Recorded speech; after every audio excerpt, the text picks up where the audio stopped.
Well, my friends, I want to tell you that my cat had a good holiday.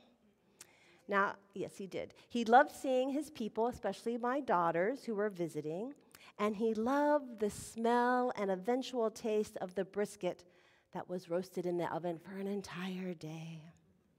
But the highlight of his week, I believe, were the fires.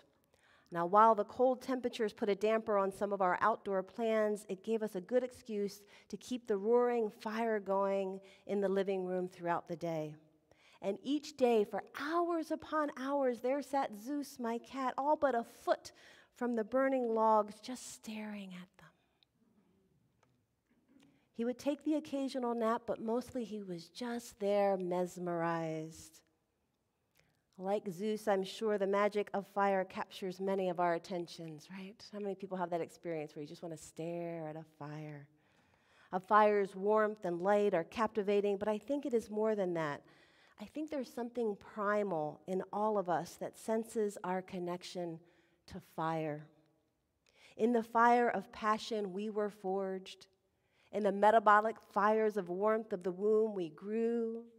In the sun's firelight, we live, and then one day, we are consumed by fire, reduced to ash, and perhaps like the phoenix, reborn. Fire holds much powerful symbology. Someone once shared with me that each year, after filling a journal full of their thoughts and musings during the year, they burn the journals. When I first heard this, I was shocked. I was actually horrified. All that writing just released, let go of, into the fire, never to be retrieved. But as they shared more about this practice and the release it gave them, my horror turned to awe. Such a powerful practice of letting go. And letting go, isn't that what life has been trying to teach us from the very beginning? It's everywhere, isn't it? Everything that arises eventually subsides. The great Buddhist teachings. The brisket was there, and then it disappeared, consumed by the fire of my digestion. The logs on the fire let go and became ash. My well-beloved 20-year-old kitty, eventually too, will no longer be maintained inside the physical body that seems to be getting smaller by the day. One day, he and I will need to let go. This podium, those chairs, all these thoughts you're thinking, the emotions you're holding, all are really just transient. We can hold none of it forever, even though sometimes we try to hold some of our opinions for quite a while, don't we?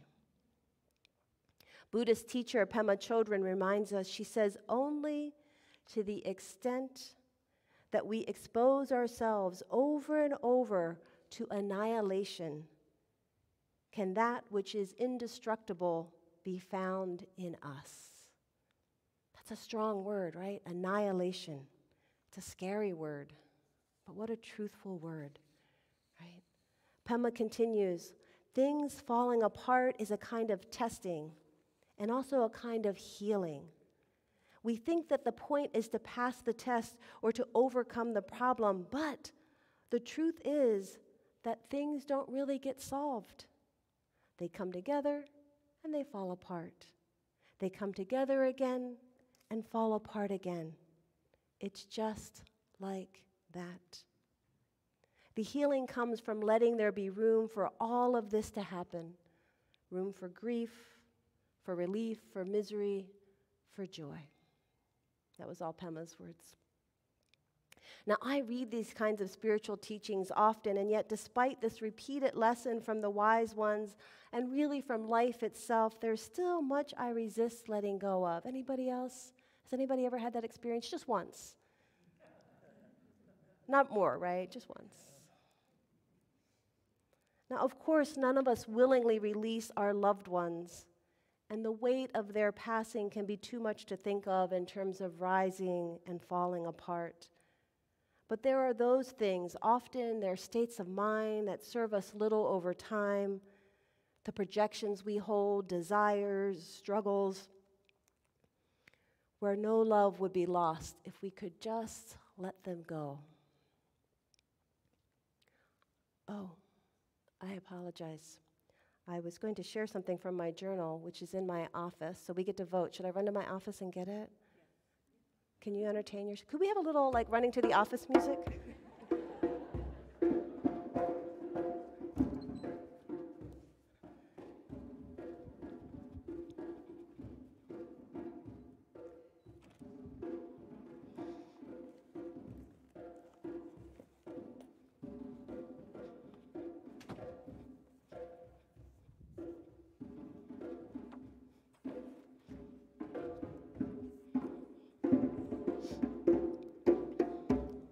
Thank you. A little intermission there. Thank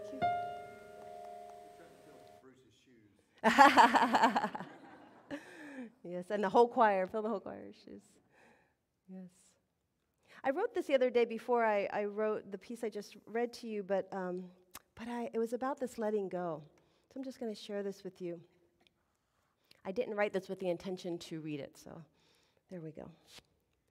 There is a tightness in my belly that lately rarely seems to relax.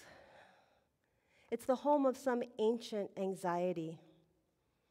Perhaps it was forged in one of those traumas of my youth, or came with motherhood when both an immense love and concern was born. Perhaps it came more recently when the realization that more life has been lived than is left to live. Each day, the dual battle to just let it all go and relax, battles with a desperate desire, maybe a desperate need to answer the calls of the heart that have been there all along. Yesterday, as I drove in the car, I did an online voice lesson and sang loud. It helped my belly relax. But time keeps pressing up against me. Choices press on me. What will I do today? What will I plan for tomorrow? How will I let go of the perceived failures from past attempts to live? Ah, the belly rumbles. My eyes water. That's it, isn't it? The past failures. All that trying that did not result in the work of art I had hoped. The clay of my life that now exists in the discarded bucket. Wet, misshapen, showing little semblance of the intent it had held. The intent to love, the intent to give, to create, to become a masterpiece. Yes, this pit in my gut feels like that catch-all bucket where the scraps of my life go to rest. Scraps of worry, anxiety, longing, trying. Maybe it is unavoidable to have a compost heap in my belly. Compost heaps are good after all, and in fact, they need to be stirred to live. Today, I let go of the old produce in the fridge, take it to the compost heap of rotten dreams, and give it a stir. There is warmth in that heap. There are seeds yet to reemerge and nutrients yet to feed the future. But for now, I let it be to do its thing. I sit with my belly and let go of what is destined for this heap and breathe deeply to stoke the fire. Perhaps my rebirth is not quite as expedient as the phoenix, but a new day is here. A new year has arrived. Little sprouts will surely emerge.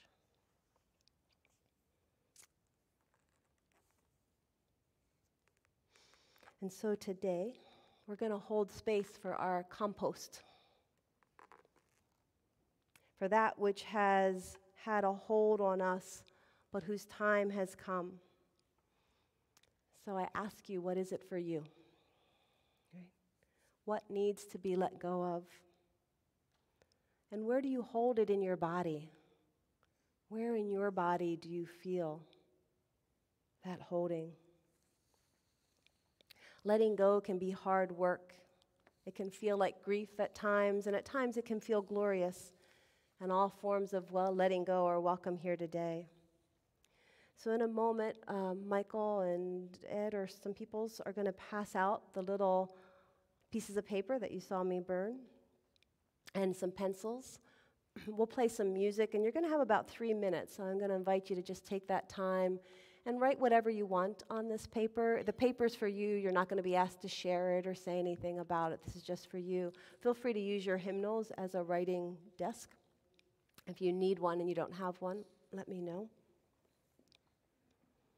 But whatever it is that you feel that you want to let go of, and just as I demonstrated with the phoenix bird, you're each going to have an opportunity after that. We'll set up the table, and you'll have the opportunity to come and let yours burn. So Keith, if you want to start that music, we'll hand out the pencils and paper. And you'll have about 3 minutes, so take your time and just see what feels like it's arising for you that you would like to let go of as you start the new year. I think Michael's got the pencils. Michael, you grab those pencils for over here. I think a pencil works best. You could try a pen, but it might rip. Let's get another. Julie, would you get a couple more hymnals? Would you take hymnals to anybody that doesn't have one? Oh, you do have one. Okay.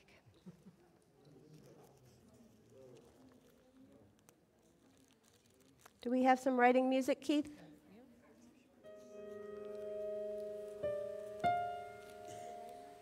Do you good? Sharon? Would you like me to write, or would you like to just...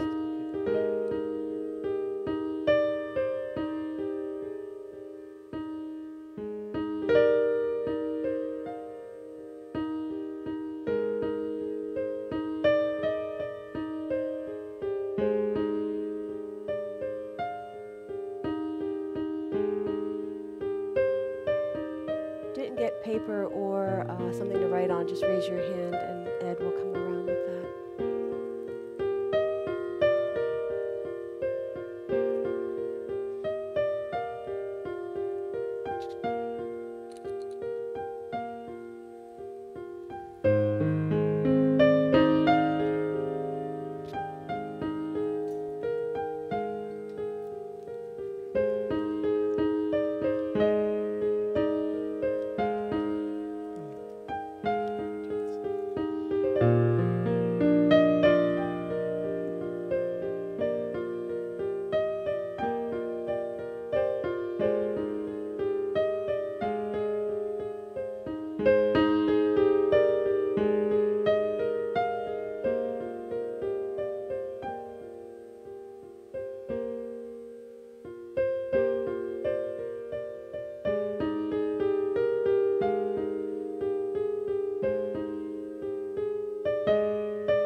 So in a moment, we'll ask the drummers to begin playing. And here's how this works. If you do not want to bring yours up, but you would like someone else to, if you can just raise your hand and someone will come and get yours and then bring it up and do it. But what you'll need to do is when you are ready, take your piece of paper and fold it really small. Just going to fold it into a ball. You want to get lots of crinkles in there. And then after you fold it into a little ball, then you unfold it very gently, and then you want to lay it flat. This is going to help it burn. You want to flatten it out. And then you're going to take your finger and you're going to wrap it around the finger to make a tube. The better that tube, the more height it will probably get in flying. So you want to just have a kind of like one of those finger things. And as the drummers play, we will, Michael, let's go ahead and light each of these candles. Each of these center candles will be here. So there's 6 little spaces. You can pick one space.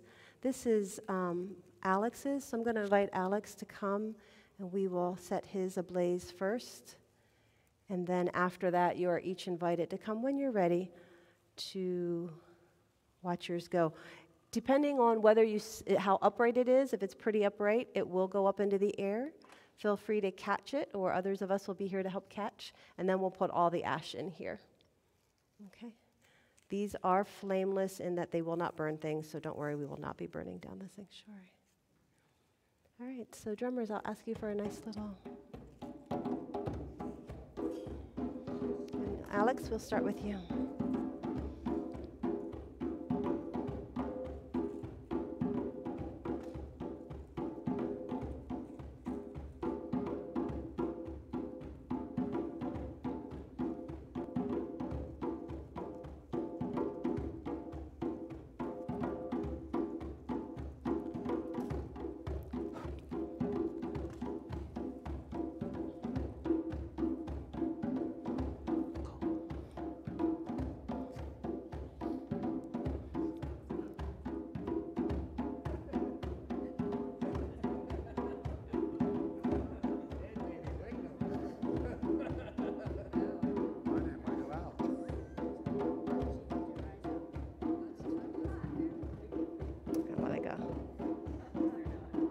It's still burning. I know. It is gone.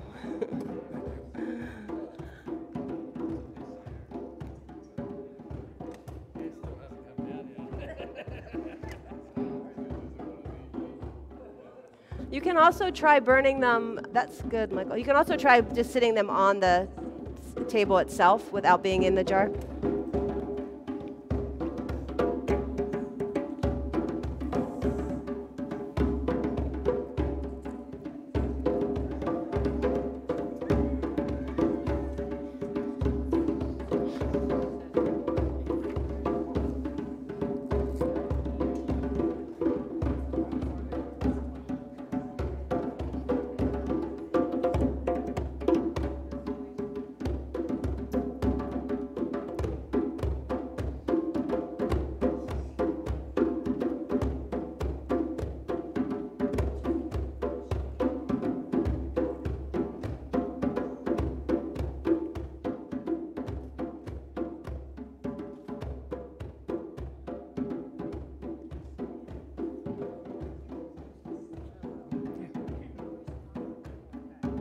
That one's good.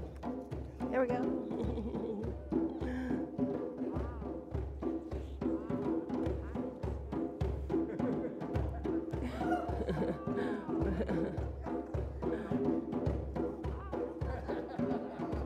Look at that one.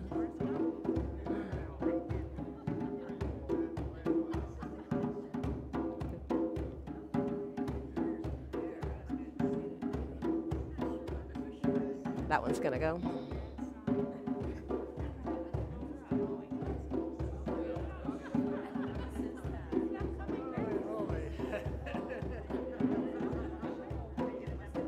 Somebody's spirit went off my eye. Oh, I thought that one was gonna go. You can definitely try doing them on the table too. That might work better to get them to fly. Oh, yeah, we can just blow that out when you're ready to. You just relight it there. We still have one up in the sky.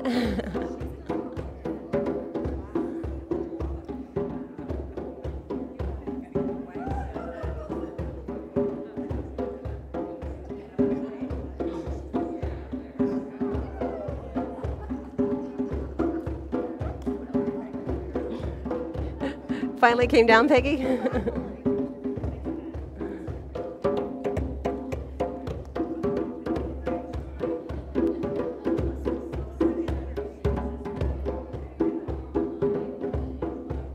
Bringing out the inner pyro and everything.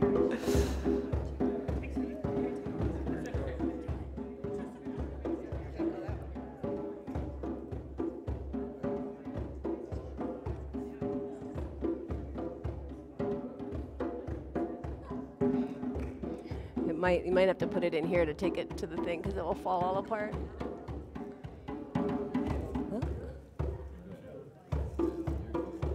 There you go. There we go.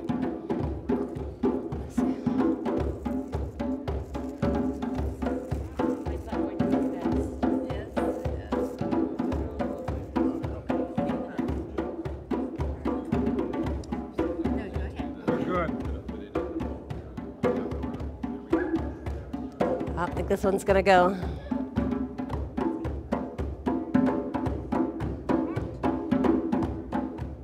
Oh no!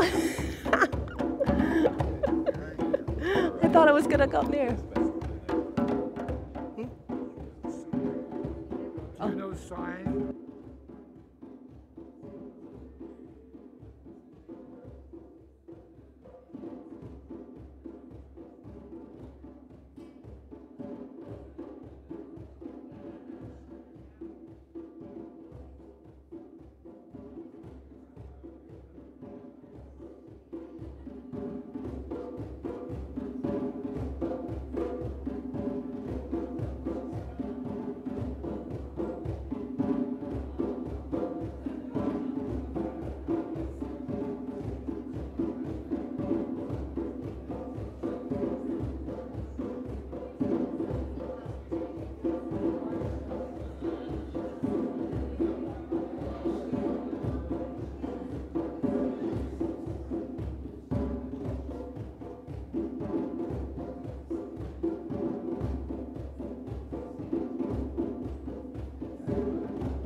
Coming down. It's coming down.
Whew, how's that feel?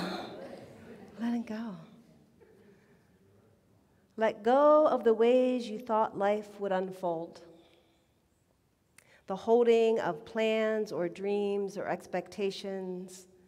Let it all go. Save your strength to swim with the tide. The choice to fight what is here before you now will only result in struggle, fear, and desperate attempts to flee from the very energy you long for. Let go.